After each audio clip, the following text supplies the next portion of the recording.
ఓం నమో వెంకటేశాయ. భీతభానుతనూభవార్తి నివారణాతి విశారదం పాదనం రవిభీషణాహితవైరిరాజ్య విభూతికం భీమరావణమత్తవారణ సింహముత్తమ విక్రమం భద్రభూధరశేఖరం ప్రణమామి రామసుధాకరం.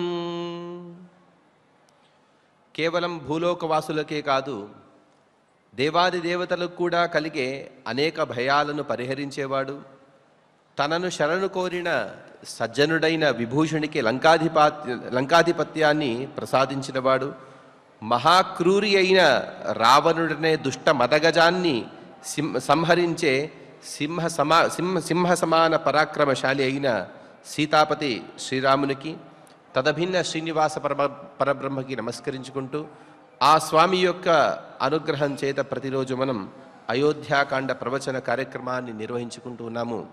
ఇవాళ ఈ కార్యక్రమాన్ని మనం సీతా సమేత శ్రీరామ అనే ఒక గాన పురస్సరంగా ప్రారంభించుకుందాం. ఈ గానాన్ని ఆలపించడానికి అన్నమాచార్య కళాకారులు శ్రీమతి రేవతి గారు వారి బృందంతో సహా సిద్ధంగా ఉన్నారు. ఈ ఆలాపన కార్యక్రమం తదుపరి మనం ప్రవచన కార్యక్రమాన్ని నిర్వహించుకుందాం. ఓం నమో వెంకటేశాయ.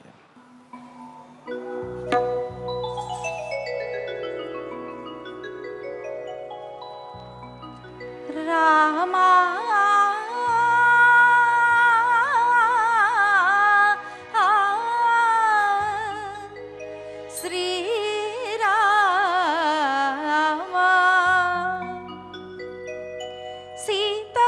సమేత రామ శ్రీరామ, సీతా సమేత రామ శ్రీరామ, రాతి నాతి చేసిన శ్రీరామ రామ, సీతా సమేత రామ శ్రీరామ, రాతి నాతి చేసిన శ్రీరామ రామ, సీతా సమేత రామ శ్రీరామ.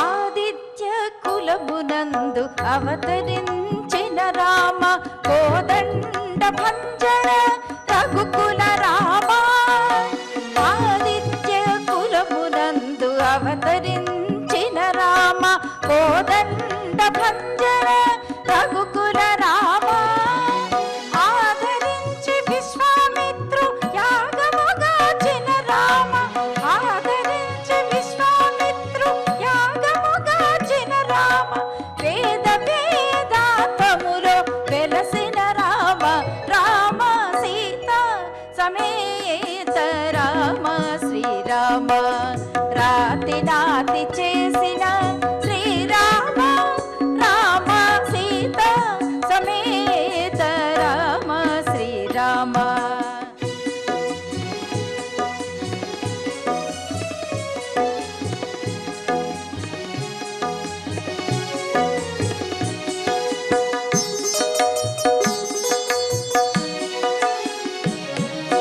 బలిమి సుగ్రీవు పాలి నిధానమా రామ, బలిమి సుగ్రీవు పాలి నిధానమా రామ, ఇలమునులకు అభయము ఇచ్చిన రామ, బలిమి సుగ్రీవు పాలి నిధానమా రామ, ఇలమునులకు అభయము ఇచ్చిన రామ, జలధి నమ్మములను సాధించిన రామ, జలధి నమ్మములను సాధించిన రామ, అలరు రామ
నాతి చేసిన శ్రీరామ శ్రీరామ శ్రీరామ శ్రీరామ శ్రీరామ శ్రీరామ.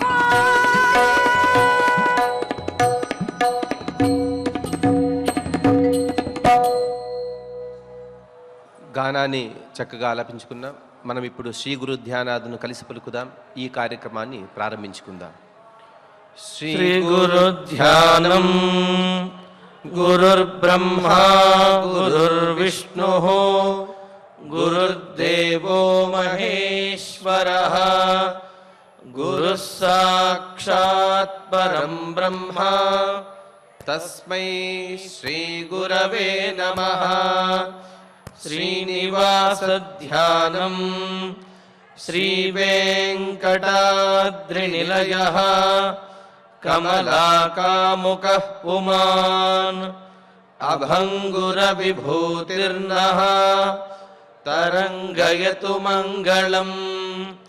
అధ సంకల్పః శ్రీమదాదివరాహ క్షేత్రే విరాజమానస్య శ్రీ పద్మావతీ జానేః అఖిలాండకోటి బ్రహ్మాండ నాయకస్య శ్రీరామచంద్ర రూపాంతరస్య భగవతః శ్రీ వెంకటేశ్వర స్వామినః సన్నిధౌ హనుమత్ సీతా లక్ష్మణ భరత శత్రుఘ్న పరివార సమేత శ్రీరామచంద్ర పరబ్రహ్మణః పరిపూర్ణానుగ్రహేణ అస్మిన్ భువనే సమస్తాధివ్యాధీనాం నివారణార్థం భారతవర్షే విద్యా విత్త వాణిజ్య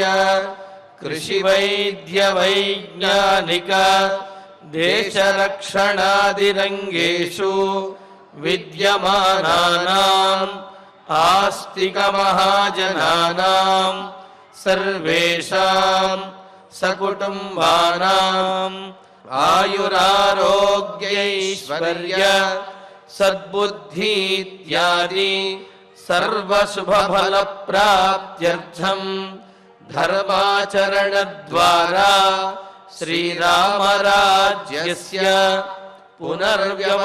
పునర్వ్యవస్థాపనార్థం ఉద్యోగార్థినాం సముచితోద్యోగ ప్రాప్త్యర్థం దంపతీనాం అనుకూల దాంపత్య సిద్ధ్యర్థం సంతానస్య పితృవాక్య పరిపాలనానుకూల బుద్ధి ప్రచోదనార్థం సకల కార్య సిద్ధ్యర్థం గో సంరక్షణార్థం చ శ్రీమద్వాల్మీకి రామాయణే అయోధ్యాకాండే యథాశక్తి శ్లోక వ్యాఖ్యాన పురస్సరం పంచసప్తతితమ సర్గ శ్లోక పారాయణం తథా శ్రీధన్వంతరి మంత్ర పారాయణం చ అన్యోన్య సాహాయ్యేన ఆచార్య ముఖేన కరిష్యామహే. శ్రీ వాల్మీకి ప్రార్థనా. కూజంతం రామ రామేతి మధురం మధురాక్షరం ఆరుష్య కవితా శాఖాం వందే వాల్మీకి కోకిలం. శ్రీ ఆంజనేయ ప్రార్థనా. మనోజవం మారుతతుల్య వేగం జితేంద్రియం బుద్ధిమతాం వరిష్టం వాతాత్మజం వానరయూథ ముఖ్యం శ్రీరామదూతం శిరసా నమామి. శ్రీరామాయణ ప్రార్థనా. వాల్మీకి గిరి సంభూత రామసాగరగామిని పునాతి భువనం పుణ్య రామాయణ మహానది. శ్రీరామ ప్రార్థన అయోధ్యాఖ్యేతు గుర్వర్ధే త్యక్త్వా రాజ్యం గిరౌ వసన్ పాదుకే భరతాయాదాత్ సరామ శరణం మమ శ్రీరామచంద్ర పరబ్రహ్మణే నమః. అథ శ్రీమద్ రామాయణే ఆదికావ్యే అయోధ్యాకాండే పంచసప్తతితమః సర్గః. శ్రీమన్నారాయణ చరణౌ శరణం ప్రపద్యే. శ్రీమతే నారాయణాయ నమః. శ్రీరామాయ నమః. తృష్ణార్తం సతి పానీయే విప్రలంభేన యోజయేత్ లభేత తస్య యత్పాపం యస్యార్యోనుమతే గతః. భరతుడు కౌసల్యాదేవి దగ్గర తన సౌశీల్యాన్ని నిరపరాధిత్వాన్ని నిరూపించుకోవటం కోసమని రాముని మీద తనకు ఉన్నటువంటి ప్రేమాభిమానములను ప్రదర్శిస్తూ చూపిస్తూ తాను ఎంతగా కుమిలిపోతున్నానో అనే విషయాన్ని తెలియజేస్తూ రాముడు వనవాసానికి వెళ్ళడానికి కారణమైనటువంటి వారు ఎటువంటి పాపములను పొందుతారు, ఒకవేళ తానే గనక కారణమైనట్లయితే అటువంటి పాపములను తాను పొందుతాను అని అంటూ అనేకమైనటువంటి మహాపాతక ఉపపాతకములన్నింటినీ కూడా చెబుతూ వాటన్నింటినీ కూడా తాను పొందుతాను అని చెప్పి అంటూ ఉన్నాడు.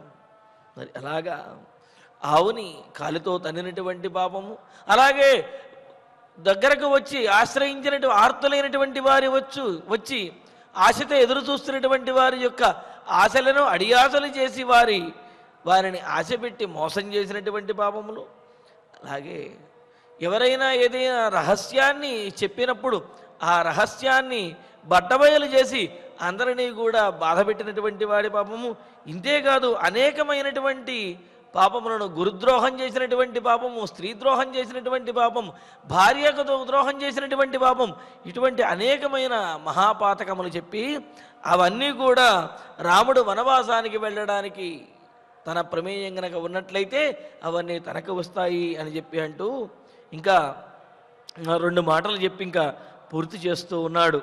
యస్య అనుమతే ఆర్యః గతః, ఎవరి యొక్క సమ్మతితోటి పూజ్యుడైనటువంటి రామచంద్రమూర్తి వనవాసానికి వెళ్ళాడో అతడు పానీయసతి తృష్ణార్థం విప్రలంభేన యోజయేత్, బాగా దాహంతో ఉండి నీటి కోసమని చెప్పి అలమటిస్తూ నీరు అడిగినటువంటి వాడిని మోసం చేసి అతనికి నీరు ఇవ్వకుండా బాధ పెట్టినటువంటి వాడు ఎంతటి పాపాన్ని పొందుతాడో అంతటి పాపాన్ని పొందుతాడు అని అన్నాడు.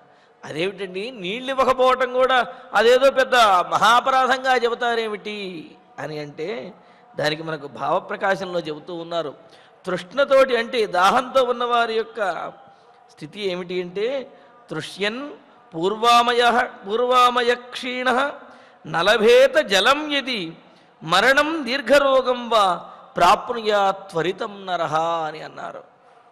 అంటే బాగా దాహంతో పీడించబడుతూ శరీరమంతా కూడా శరీరంలో శక్తి క్షీణించిన వాడై, లేకపోతే అంతకుముందు ఆ రోగంతో ఏదైనా పీడించబడినటువంటి వాడై ఆ తరువాత దాహంతో కనుక ఎక్కువ కాలము ఉన్నట్లయితే, నీరు లభించకుండా ఉన్నట్లయితే కనుక దీర్ఘరోగములు పొందుతాడు, కొన్ని సందర్భములలో మరణాన్ని కూడా పొందవచ్చు అని అన్నారు.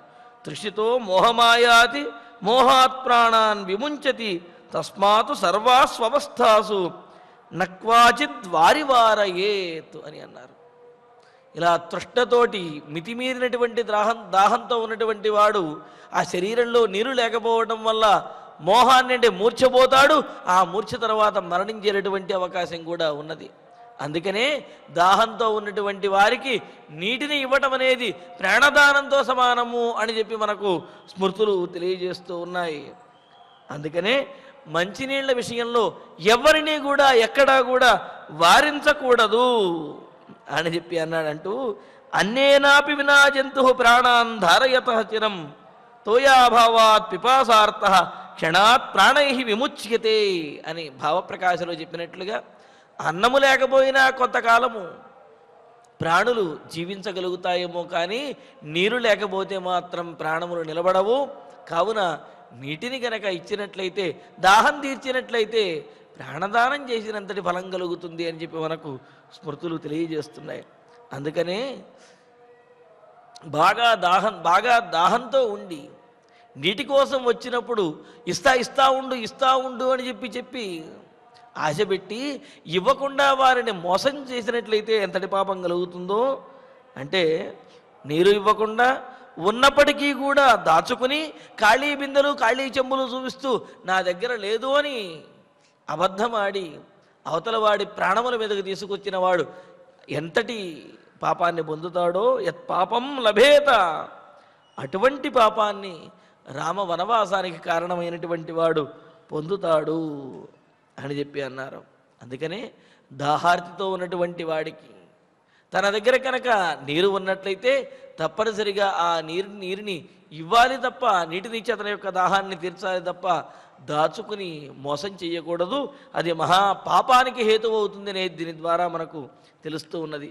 భక్త్యా వివదమానేషు మార్గమాశ్రిత్య పశ్యతః తస్య పాపేన యుజ్యేత యస్యార్యోనుమతే గతః. ఇంకా అంటున్నాడు, ఎవరి యొక్క సమ్మతితోటి రాముడు వనవాసానికి వెళ్ళాడో వాడు వివదమానేషు భక్త్యా మార్గమాశ్రిత్య పశ్యతః. ఎవరైనా ఇద్దరు పోట్లాడుకుంటూ ఉంటే వారిద్దరి మధ్య కూడా గొడవను తీర్చడానికి, లేకపోతే వారిలో ఆ గొడవను విచారించడానికి వచ్చినటువంటి వాడై ఇరువురి పక్షాన కూడా వాదోపవాదములు విని ఎవరి ప్రక్కన న్యాయం ఉన్నదో అటువైపు తీర్పు చెప్పవలసి ఉండగా, అలా కాకుండా వీడు నావాడు కావున వీడు ఏది చేసినా అనుకూలంగా చెప్పాలి, వీడు నావాడు కాదు కావున వీడు మంచిగా చేసినా సరే వీడికి ప్రతికూలంగా చెప్పాలి అనే ఈ విధమైనటువంటి పక్షపాత ధోరణితోటి ఎవరైతే వ్యవహరిస్తాడో అటువంటి వాడు తరువాత జన్మలలో క్షుద్ర జంతువులుగా, అంటే అడవిలో నక్క తోడేలు మొదలైనటువంటి ఇటువంటి జన్మలను పొందంటే ముందు నరకములన్నింటినీ కూడా పొంది ఆ తర్వాత అటువంటి నీచమైనటువంటి జన్మలను పొందుతాడు అని చెప్పి మనకు శాస్త్రము అంటే స్మృతులు తెలియజేస్తున్నాయి. అటువంటి పాపములు కలుగుతాయి అని అంటున్నాడు.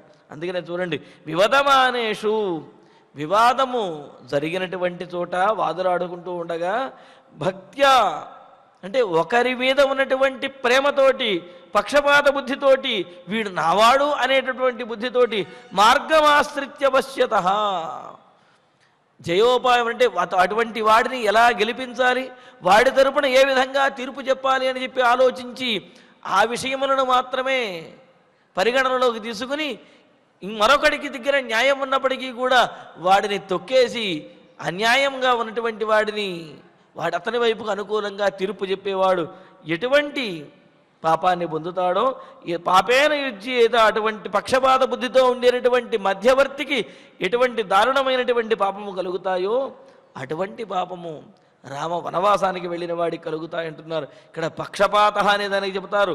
పక్షే అన్యాయ సహాయే పాత అభినివేశ, అన్యాయం వైపు మొగ్గు చూపటం, అన్యాయం వైపు గెలిపించాలి అని ప్రయత్నించటం అన్నారు. ఎందుకంటే పక్షపాతం అనేదానికి ఒక పక్షాన్ని తప్పనిసరిగా గెలిపించవలసి వస్తుంది. ఏ పక్షాన్ని గెలిపించాలి?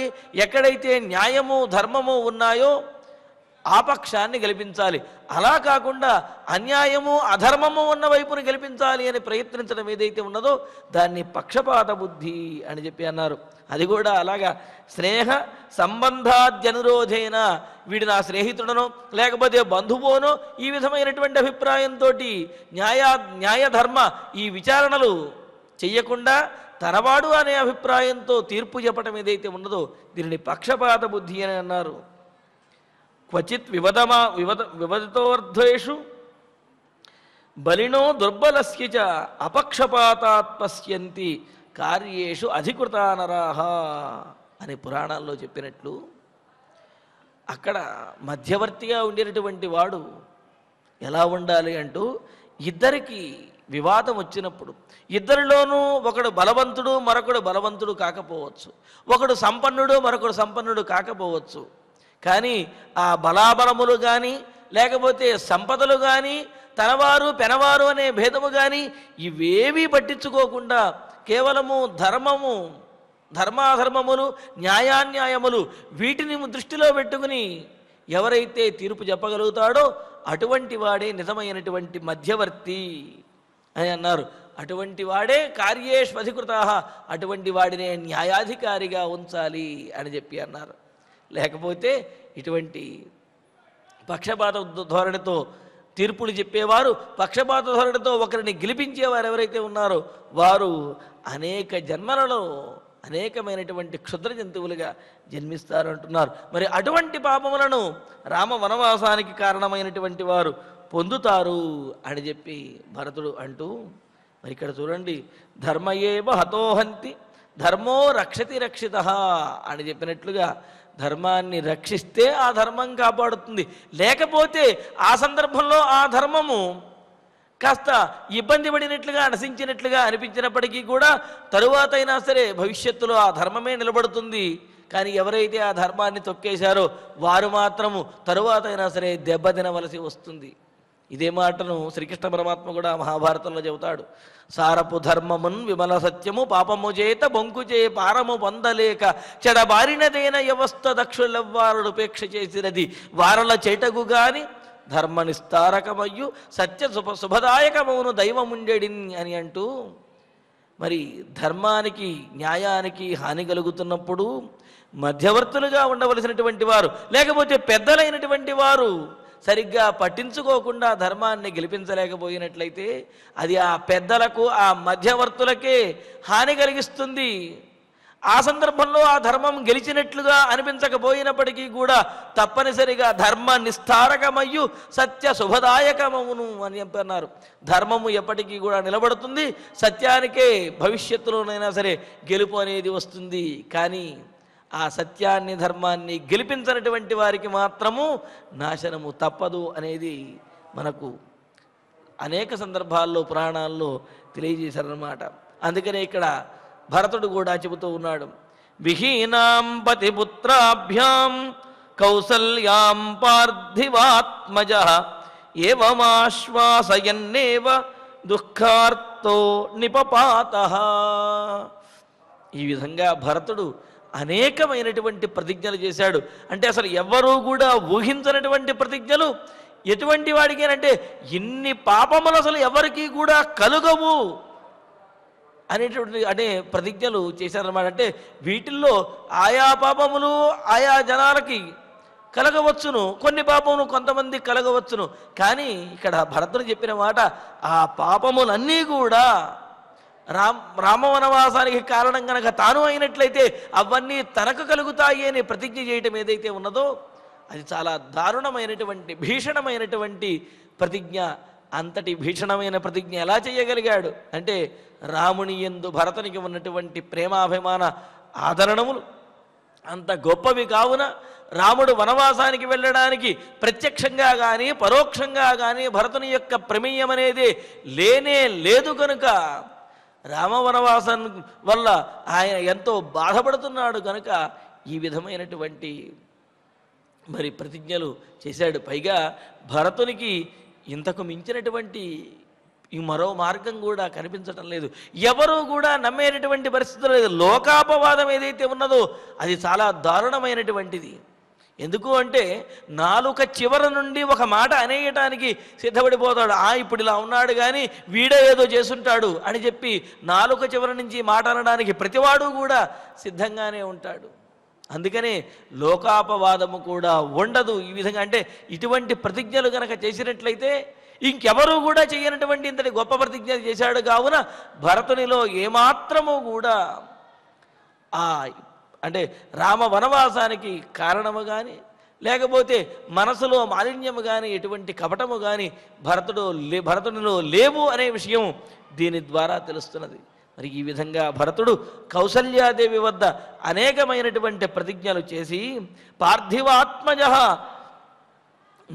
దశరథ మహారాజు యొక్క కుమారుడైనటువంటి భరతుడు పతిపుత్రాభ్యాం విహీనాం కౌసల్యాం ఏవం ఆశ్వాసయన్నేవ, భర్తను కోల్పోయి అలాగే పుత్రుడైనటువంటి రామచంద్రమూర్తిని కోల్పోయి రెండు రకాలుగాను కూడా విలపిస్తూ ఉన్నటువంటిదంటే అటు భర్త తాను నమ్ముకున్నటువంటి భర్త లేడు, అదేవిధంగా తన కుమారుడు ఇరువురు లేకపోవడంతో అనాథగా విలపిస్తూ ఉన్నటువంటిదైన కౌసల్యాదేవిని ఏవం ఆశ్వాసయన్ ఈ విధంగా చెప్పి ఓదార్చుతూ, మరి కౌసల్యాదేవి ఒక్క మాట అనేసింది కదా, నాయనా నీవు కోరుకున్నటువంటి రాజ్యం ఇదిగో నీకు వచ్చేసింది, చక్కగా అనుభవించు, నీ తల్లి చాలా క్రూరమైనటువంటి పనిచేసి ఈ రాజ్యాన్ని నీ కోసం కట్టబెడుతున్నది అని చెప్పి అనేటప్పటికీ మరి తట్టుకోలేకపోయాడు కదా. అందుకని అమ్మా ఇందులో నా ప్రమేయం లేదు అని ప్రతిజ్ఞలు చేసి ఆమె యొక్క బాధను అర్థం చేసుకుని ఆమెను ఓదార్చుతూ దుఃఖార్త నిపపాత, మరింత దుఃఖం చేత పీడించబడిన వాడై తనకే దుఃఖంగా ఉన్నది, కౌసల్యాదేవి దుఃఖం చూసేటప్పటికీ మరింతగా బాధపడుతున్నటువంటి వాడై నిపపాత కుప్పకూలిపోయాడు, నేల మీద పడిపోయాడు భరతుడు బాధపడుతూ ఉన్నాడు. మరి ఇక్కడ ఈ విధంగా ప్రతిజ్ఞలు చేస్తూ చేయటం వల్ల భరతుని యందు చూడండి, తన యందు ఏమాత్రము దోషము లేదు అనే విషయం చెప్పటం అనేది ఒక ఉద్దేశ్యం. మరొక ఉద్దేశ్యం తాను అంటే కైకేయి ఎంతటి ఘోరాన్ని చేసింది అనే విషయాన్ని కైకేయి దేవికి తెలియజేయటం కోసం. అంటే ఇప్పుడు భరతుడు చెప్పినటువంటి పాతకముల మహాపాపములు ఏవైతే ఉన్నాయో వీటన్నింటినీ కూడా మించినటువంటి పాపం కైకేయి చేసినది అనే విషయాన్ని కైకేయికి తెలియజేయటం కూడా ఇందులో ఉన్నటువంటి విషయం. అంటే రామ వనవాసానికి కారణమైనటువంటి వారు ఇంతటి ఘోరమైనటువంటి పాపాలు పొందుతారు అని అంటే మరి ఈ పాపములన్నీ కూడా అన్నింటినీ కూడా కలగలిపి ఒకేసారి చేస్తే ఎంతటి పాతకం మహాపాపం అవుతుందో అంతటి పాపాన్ని కైకేయీదేవి చేసినది అనే విషయాన్ని కైకేయికి తెలియజేయటం కూడా ఈ భరత శబ్దాల్లో ఉన్నటువంటి విశేషం ఆంతర్యం. అంతేకాదు భరతుడు తనలో ఏమాత్రము కూడా దోషలేశము కూడా లేదు అనే విషయాన్ని కూడా తెలియజేయటం, దృఢపరచడం అటు కౌసల్యాదేవికి ఇటు మంత్రులందరికీ అదేవిధంగా ఈ లోకానికి కూడా. మరి భరతుడు రామ వనవాస విషయంలో తన ప్రమేయం లేదు అని చెప్పి చాలా స్పష్టంగా తెలియజేయటం కూడా ఇందులో ఉన్నటువంటి విశేషం అన్నమాట. మరి ఈ సందర్భంలో కొన్ని చోట్ల పునరుక్తులు వచ్చాయి. గోవుని కాలితో తన్నే విషయం, ఇటువంటి విషయాలు చెప్పినప్పుడు ఒకే విషయాన్ని రెండు మూడు సార్లు చెప్పినటువంటి సందర్భాలు కూడా వచ్చాయి. అయితే ఆవేదనతోటి శపథములు చేసేటటువంటి సందర్భంలో ఏ విషయాన్నైనా మరచిపోతానేమో అనే ఆలోచనతోటి ఆ సందర్భంలో ఒకే మాట 2 సార్లు రావటం అనేది అది సహజమే. కావున దాని గురించి పెద్దగా ఆలోచించిన అవసరం లేదు. అది పునరుక్తి కాదు, భరతునిలో ఉన్నటువంటి ఆవేదనతోటి ఉద్వేగంతో చెప్పినటువంటి ఉక్తులు అని చెప్పి మనకు దీని ద్వారా తెలుస్తుంది. దీని ద్వారా భరతుని యొక్క సౌశీల్యం అనేది చాలా స్పష్టంగా అందరికీ తెలుస్తూ ఉన్నది. తధాతు శపథై కష్టై శపమానమచేతనం భరతం శోక సంతప్తం కౌసల్యావాక్యమబ్రవీత్.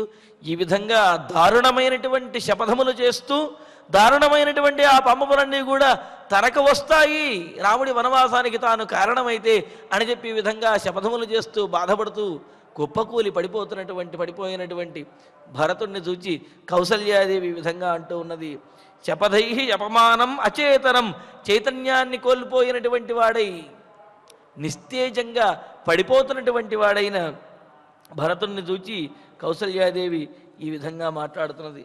మమ దుఃఖమిదం పుత్ర భోగ్యః సముపజాయతే శపథై శపమానో హి ప్రాణానుపరుణత్సి మే. నాయన భరత, నేనేదో దుఃఖంతో ఉండి భర్తను కోల్పోయి పుత్రుణ్ణి కోల్పోయి దుఃఖంలో ఉండి ఒక్క మాట ఏదో పొరపాటున అన్నాను. నీ మీద నాకు ఎటువంటి వ్యతిరేక భావన అనేది లేదు.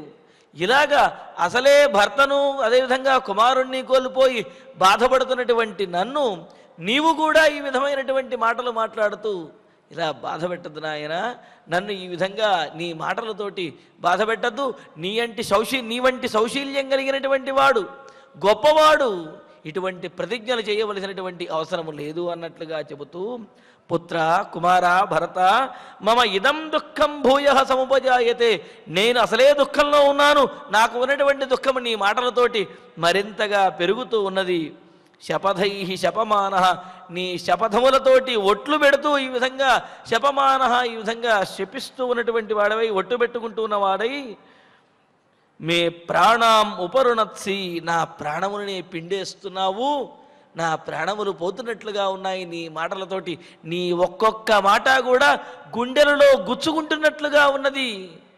నీవు ఎంతటి గొప్పవాడివో నాకు తెలిసిన ఆయన, కాకపోతే నాకు కలుగుతున్నటువంటి బాధ వలన నేను ఆ విధంగా ఆ పుత్రవియోగ దుఃఖంతో పతివియోగ దుఃఖంతో నేను బాధపడుతూ ఉన్నాను తప్ప నీ మీద నాకు ఎటువంటి వ్యతిరేక భావన లేదు అని అంటూ, దిష్ట్యా నచలితో ధర్మాత్ ఆత్మా తే సహ లక్ష్మణ వత్స సత్య ప్రతిజ్ఞో మే సతాం లోకానవాప్స్యసి.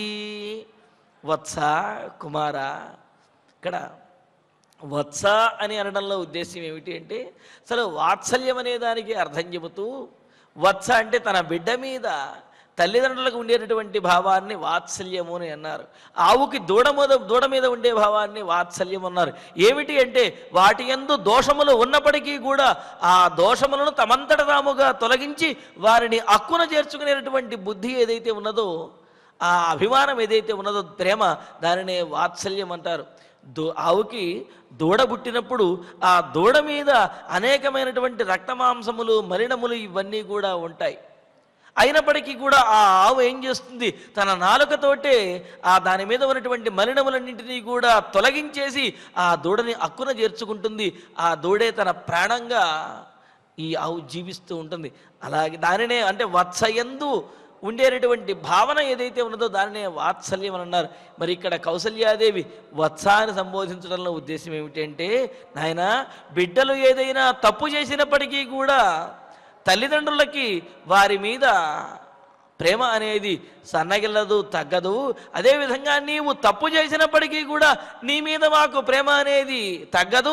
అయినప్పటికీ అసలు ఏ తప్పు చేయనటువంటి నీ మీద మాకు ఎందుకు ప్రేమ తగ్గుతుందయ్యా? బాధలో ఉన్నటువంటి వారం ఏదో ఒక మాట అంటాము తప్ప నీ మీద ప్రేమాభిమానములు లేక కాదు అనే విషయాన్ని తెలియజేయటం కోసమే వత్స కుమార బిడ్డ, దిష్ట్యా మే ఆత్మ ధర్మాత్ నచలిత,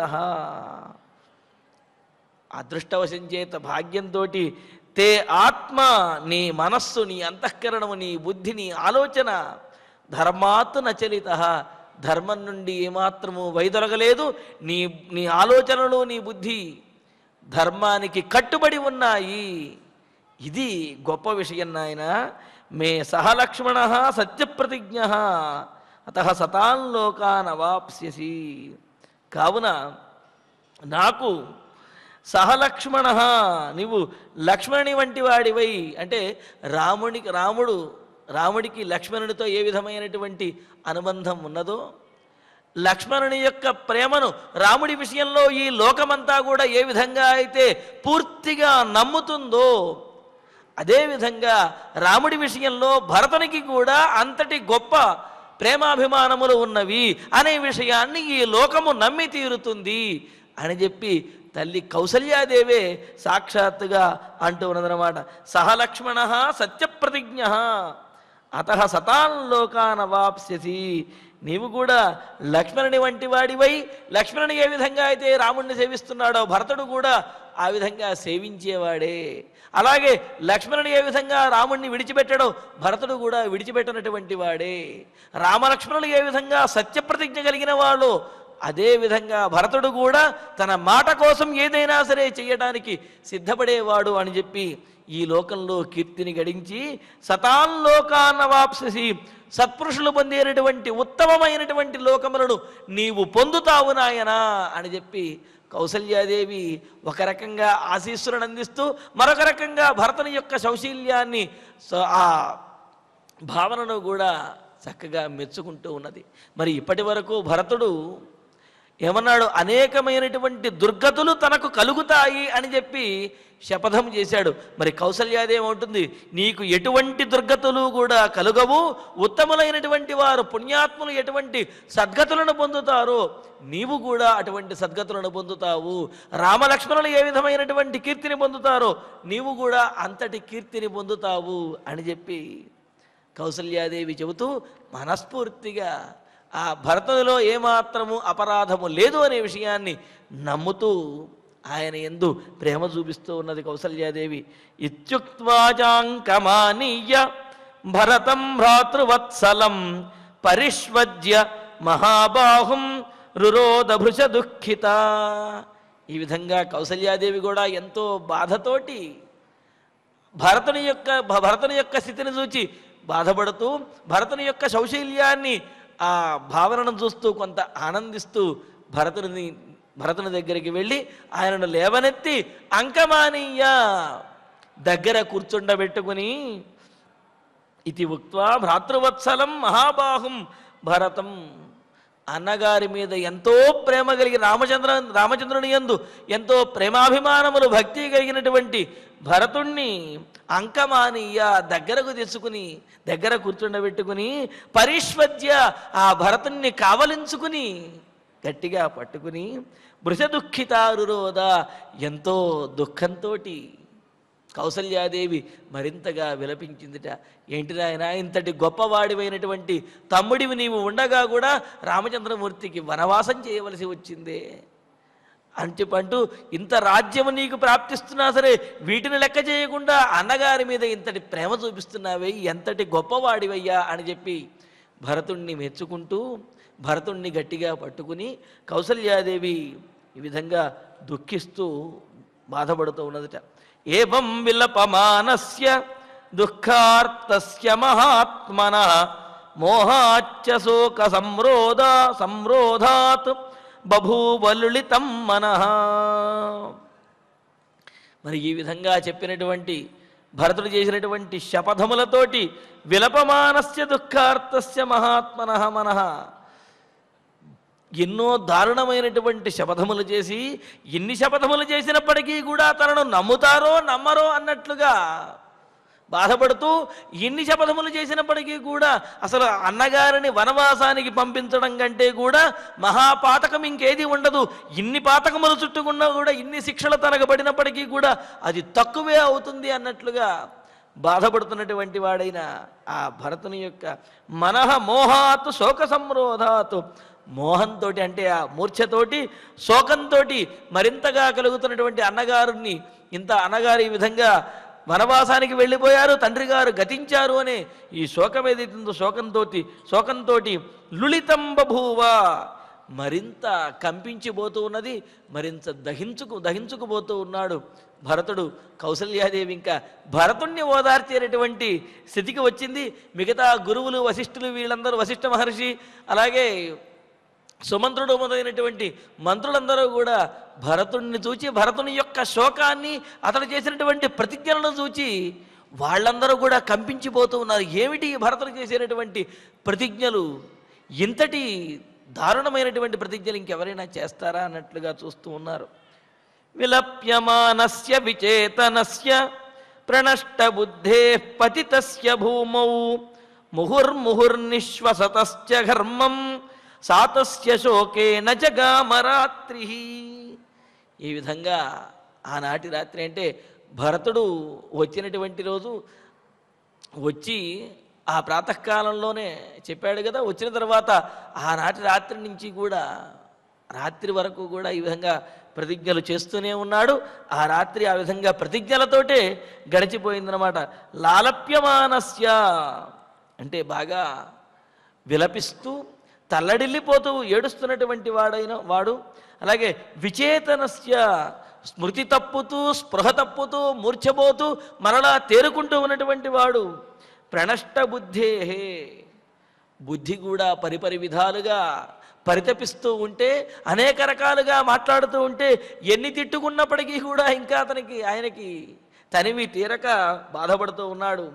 భూమౌ పతితస్య, ఇలాగా నేల మీద పడిపోయి బాధపడుతూ ఉన్నటువంటి వాడైన ముహుర్ముహు ఘర్మం నిశ్వసత, మాటి మాటికి కూడా వేడి నిట్టూర్పులు విడిచిపెడుతూ బాధపడుతూ ఉన్నటువంటి వాడైన తస్య, ఆ భరతునికి ఈ విధంగా శపథములతోటి బాధలతోటి అందరికీ కూడా సమాధానం చెప్పడంతో, తాను నిట్టూర్పులు విడవటంతో, అలా మూర్ఛపోయి తేరుకోవటంతో, వీటితోటి సా రాత్రి శోకేన జగామ, ఆ రాత్రి భరతునికి శోకంతో గడిచిపోయింది. ఆ విధంగా కాళరాత్రిలాగా ఆనాటి రాత్రి గడిచింది. మరి అయోధ్య నగరానికి వచ్చి తన అన్నగారిని తన తండ్రిని చూడాలి అని చెప్పి వచ్చినటువంటి తహతహలాడుతూ వచ్చినటువంటి భరతునికి అయోధ్య నగరానికి వచ్చిన తర్వాత దశరథ మహారాజు గతించిన విషయము, అన్నగారు వనవాసానికి వెళ్ళిన విషయము, ఈ రెండు కూడా తన తల్లి అయినటువంటి కైకేయి కైకేయి వలన జరిగినటువంటి విషయము తెలుసుకొని ఇందులో తన ప్రమేయము లేదు అని చెప్పి అంటూ మరి అనేకమైనటువంటి ప్రతిజ్ఞలు చేసి జరిగినటువంటి దానికి ఎంతో బాధపడుతూ ఆనాటి రాత్రంతా కూడా శోకంతో భరతుడు గడిపాడు. మరి ఆ తర్వాత రోజు జరిగినటువంటి విశేషములు ఏమిటి? మంత్రులు వశిష్ఠుడు మొదలైనటువంటి వారందరూ కూడా భరతుడిని నమ్మారా? మరి దశరథునికి ఉత్తర క్రియలు ఏ విధంగా జరిపించారు? ఇటువంటి విశేషములను తర్వాతి ప్రవచనాలు తెలుసుకుందాము. ఇక ఇప్పుడు ఆచార్యుల వారి ద్వారా శ్లోకాలను పారాయణ చేసుకుందాము. దీనితోటి ఈ 75వ సర్గ పూర్తవుతున్నది. తృష్ణార్తం సతి పానీయే తృష్ణార్తం సతి పానీయే విప్రలంబేన యోజయేత్ విప్రలంబేన యోజయేత్ లభేత తస్య యత్పాపం లభేత తస్య యత్పాపం యస్యార్యోనుమతే గతః యస్యార్యోనుమతే గతః భక్త్యా వివదమానేషు భక్త్యా వివదమానేషు మార్గమాశ్రిత్య పశ్యతః మార్గమాశ్రిత్య పశ్యతః తస్య పాపేన యుజ్యేత తస్య పాపేన యుజ్యేత యస్యార్యోనుమతే గతః యస్యార్యోనుమతే గతః విహీనాం పతిపుత్రాభ్యాం విహీనాం పతిపుత్రాభ్యాం కౌసల్యాం పార్థివాత్మజః కౌసల్యాం పార్థివాత్మజః ఏవమాశ్వాసయన్నేవ ఏవమాశ్వాసయన్నేవ దుఃఖార్తో నిపపాతః దుఃఖార్తో నిపపాతః తథాతు శపతైః కష్టైః తథాతు శపథైః కష్టైః శపమానవచేతనం శపమానమచేతనం భరతం శోకసంతప్తం భరతం శోకసంతప్తం కౌసల్యావాక్యమబ్రవీత్ కౌసల్యావాక్యమబ్రవీత్ మమ దుఃఖమిదం పుత్ర మమ దుఃఖమిదం పుత్ర భూయః సముపజాయతే భూయః సముపజాయతే శపథైః శపమానో హి శపథైః శపమానో హి ప్రాణానుపరుణత్సి మే దిష్ట్యానచలితో ధర్మాత్ దిష్ట్యాచరితో ధర్మాత్ ఆత్మా తే సహ లక్ష్మణః ఆత్మా తే సహ లక్ష్మణః వత్స్య సత్య ప్రతిజ్ఞో మే వత్స్య సత్య ప్రతిజ్ఞో మే సతాం లోకమవాప్స్యసి సతాం లోకమవాప్స్యసి ఇత్యుక్త్వా చాంకమానీయ ఇత్యుక్త్వా చాంకమానీయ భరతం భ్రాతృవత్సలం భరతం భ్రాతృవత్సలం పరిష్వజ్య మహాబాహుం పరిష్వజ్య మహాబాహుం రురోద భృశ దుఃఖితా రురోద వృష దుఃఖితా ఏవం విలపమానస్య ఏవం విలపమానస్య దుఃఖార్తస్య మహాత్మనః దుఃఖార్తస్య మహాత్మనః మోహాచ్చ శోక సంరోధాత్ మోహాచ్చ శోక సంరోధాత్ బభూవలులితం మనః బభూవలులితం మనః లాలప్యమానస్య విచేతనస్య లాలప్యమానస్య విచేతనస్య ప్రణష్ట బుద్ధేః పతితస్య భూమౌ ప్రణష్ట బుద్ధేః పతితస్య భూమౌ ముహుర్ముహుర్నిశ్వసతశ్చ ఘర్మం ముహుర్ముహుర్నిశ్వసతశ్చ ఘర్మం సా తస్య శోకేన జగామ రాత్రిః సా తస్య శోకేన జగామ రాత్రిః इत्यार्षे श्रीमद् रामायणे आदिकाव्ये अयोध्याकाण्डे पंचसप्ततितमः सर्गः ఇక మనం ఫలశ్రుతి నుండి ప్రారంభించి మంగళ శ్లోక పర్యంతం అందరం కలిసి పలుకుదాం. ఈ కార్యక్రమాన్ని సుసంపన్నం చేసుకుందాం. फलश्रुति आयुष्यमारोग्यकरं यशस्यं सौभ्रातृकं बुद्धिकरं सुखं च श्रोतव्यमेतन्नियमेन सद्भिः आख्यानमोजस्करमुद्धिकामैः श्रीरामचन्द्र परब्रह्मणे नमः. अथ धन्वन्तरिध्यानम् अच्युतानन्त गोविन्द विष्णो नारायणामृत रोगान् मे नाशया शेषान् आशु धन्वन्तरे हरे. आरोग्यं दीर्घमायुष्यं बलं तेजो धियं श्रियं स्वभक्तेभ्यो न गृह्णन्तं वन्दे धन्वन्तरिं हरिं. धन्वन्तरेरिमं श्लोकं भक्त्या नित्यं पठन्ति ये अनारोग्यं न तेषां स्यात् सुखं जीवन्ति ते चिरम्. ॐ नमो भगवते वासुदेवाय धन्वन्तरये अमृतकलशहस्ताय वज्रजलौकहस्ताय सर्वामय विनाशनाय त्रैलोक्यनाथाय महाविष्णवे स्वाहा. ॐ वासुदेवाय विद्महे सुधाहस्ताय धीमहि तन्नो धन्वन्तरिः प्रचोदयात्. अथ नवग्रह प्रार्थना.